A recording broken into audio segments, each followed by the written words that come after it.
Just because it tastes good, should you eat it?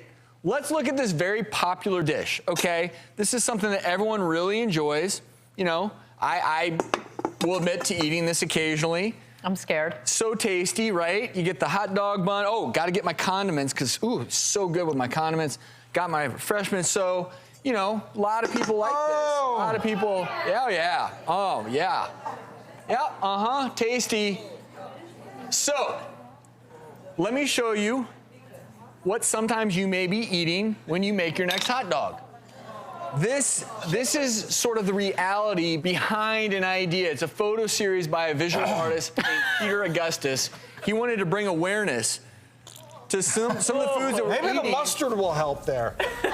And what are we actually eating, right? Because when you think about some hot dogs, what is it really made of? Pig intestines. A lot of stuff. And it's estimated Americans eat 20 billion hot dogs per year. 70 hot dogs on average per person. You know the city with the greatest number? Right here in LA, we consume more hot dogs than any city in the US. But I like the idea of at least forcing people to think about what are you eating. Now, this is extreme. I mean, this smells really, really bad, but hey, with a little more mustard, I'm good to go. And Travis, you are making a point. You do have choices when it comes to hot dogs. Yes. Even meat hot dogs. Certain kosher hot dogs are prepared a certain way. When I do hot dogs, I have now switched to either chicken or turkey dogs. Hot dogs can be healthy or healthier. Nitrate-free is also a key element. But so you're talking about, you're getting more of the natural, legit, good meat hot dogs, right? I hope so. I think the point here is that we hear it all the time, food should resemble their natural form. When they don't, That's where the problem. that's when you have to start filling in the blanks. Just read labels. You know, we always say that, read labels. The more preservatives you see in a label. Oh, Ray. Oh, gosh, Well, I this had is to bring out disgusting. mine. Now, you know, chicken nuggets. Who doesn't love a good old chicken nugget? Now, I don't know if you all can see this, but I've also got some chicken hands in here, some chicken feet. Because believe it or not, when you're going through the drive-thru and you just want to get the kids a little bit of nuggets, they're actually eating the gristle, the blood vessels, more so than meat. That chicken looks like it just got a manicure. And it's getting... And you notice it's already attracting flies and we're inside. But at the end of the day, what you have to keep in mind is when they did studies and they went to 2 popular restaurants. I like chicken nuggets and hot dogs together. They went to 2 popular restaurants and took their nuggets and looked at them, and only about 50% of it was actual meat. All the rest of it was something else. Like of some byproducts? sort. Yes, and then they're using a lot of preservatives. I have to say, I have never really seriously considered becoming a vegetarian until right now. You're getting closer. If you haven't yet, you will after I show you this. I mean, who likes to pack up a nice little ham sandwich in their lunch bag? Is that a pig feet?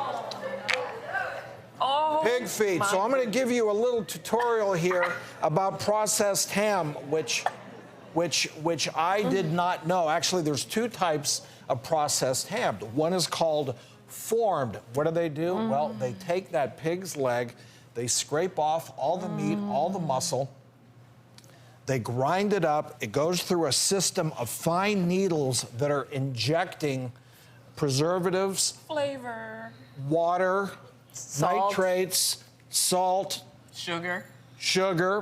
Then they put it in a big mixing bowl, a vat, which causes it to become sticky. And then once it's stuck together, then they actually cook it.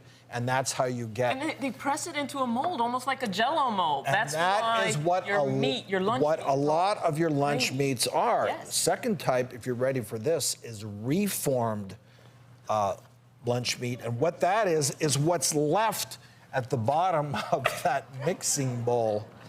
You can imagine. The stuff that's on sale. How about just a little egg? But the point a is, nice little egg. You do have choices when it comes to making sandwiches. For example, I know not everybody can do it. You can bake your own ham. Yes, that's right. If you bake your own ham, you can then slice it, and you know what you're getting. And when we're saying baking your own ham, we want you to go get a cut of ham. You don't go From and the get butcher. the ones that look like a perfect cylinder. That is not real ham. That's kind of what we're talking about. It's gone through that same process. And how about other choices when it comes to sandwiches? sandwiches. I mean, go vegan. Make a vegetable sandwich. A nice lettuce and tomato sandwich is sounding so good right now. And hold the But- bacon.